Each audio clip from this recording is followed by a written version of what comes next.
আমরা যেন আল্লাহর কোরআনটা সংশোধিত পারি ভাই।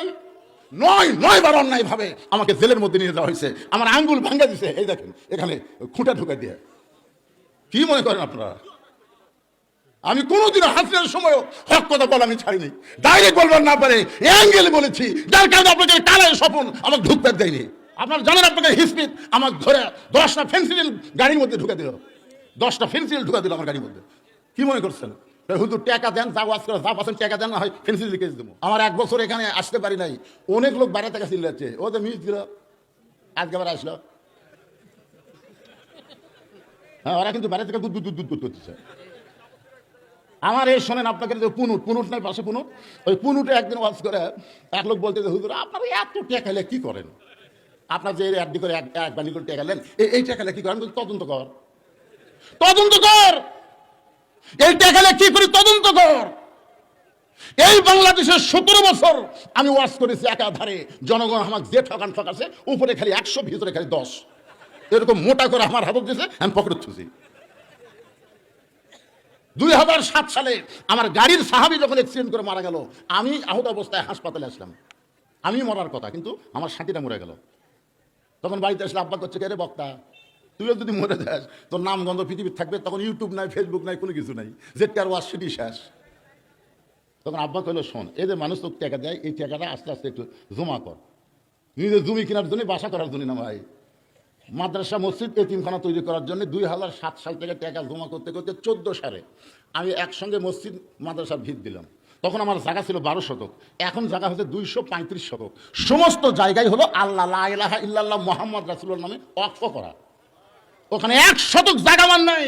মহিলা মাদ্রাসায় 70, ছেলে মাদ্রাসায় 70 জন, বাচ্চা লেখাপড়া করে 9 জন শিক্ষক বাবুর্চি। সমস্ত টাকা কারো কাছ থেকে 1 টাকা ভিক্ষা না, দান না, সদকা না, সমস্ত টাকা হলো এই ওয়াজের টাকা। ওয়াজ করে যে টাকা পাই সেই টাকা দিয়ে এবার আবার আল্লামা সাইদি হুজুরের নামে একটা অডিটোরিয়াম কনফারেন্স হল তৈরি করছি, যে হুজুর শহীদ হয়ে গেছে তার নামে একটা স্মৃতি করি। এই টাকাগুলো তো আপনাদেরই, এমনি দেন না তো, ওয়াজ করার পরে দেন, আর সেই টাকাতে আমি কাম করি। তদন্ত কর, কি কোন তদন্ত দরকার আছে না নাই? আমি সেইবারে কি জন্য আসতে পারি নাই? আপনি জানেন কি জন্য আসতে পারি নাই? বগুড়ার জ্বর ছিল, তার বাড়ি ছিল রংপুর হারাগাছ। ওয়াজের দিন 10টার সময় তাহলে থানার ওসি সাহেব আমার মাদ্রাসা অ্যাটাক করছে। অ্যাটাক করে বলতেছে, হুজুর ওই জজ সাহেবের বাড়ির প্রধান বক্তা উনি অসুস্থ হয়ে গেছে, হাসপাতালে আছে, ওনার মাহফিল আপনার করে দেওয়া লাগবে। আমার মাহফিল আছে, বেশি কথা বলে এখন ধরে দেবো। 2টা কেস দিয়ে যদি 15 দিন বন্ধ করে তুই কয়টা করবে? হাসিনার সময় আমরা যে কি বিপদে ছিলাম ভাই। এখানে আবু বকর আমার ছেলে, আমার কলিজার টুকরা, এত ভালোবাসি। আমি নিজে এসে মসজিদ উদ্বোধন করে দেখেছি, নিজে এসে। আমি কি জন্য আসতে পারি না সেটা বোঝা লাগবে না? হাসিনার সময় আপনারা জানেন আপনাকে হিসপিত আমাকে ধরে 10টা ফেন্সিল গাড়ির মধ্যে ঢুকে দিল, 10টা ফেন্সিল ঢুকে দিল আমার গাড়ির মধ্যে। কি মনে করছেন? হুজুর টাকা দেন, যা ওয়াজ করে যা পাচ্ছেন টাকা দেন, না হয় ফেন্সিল লিখে দেবো।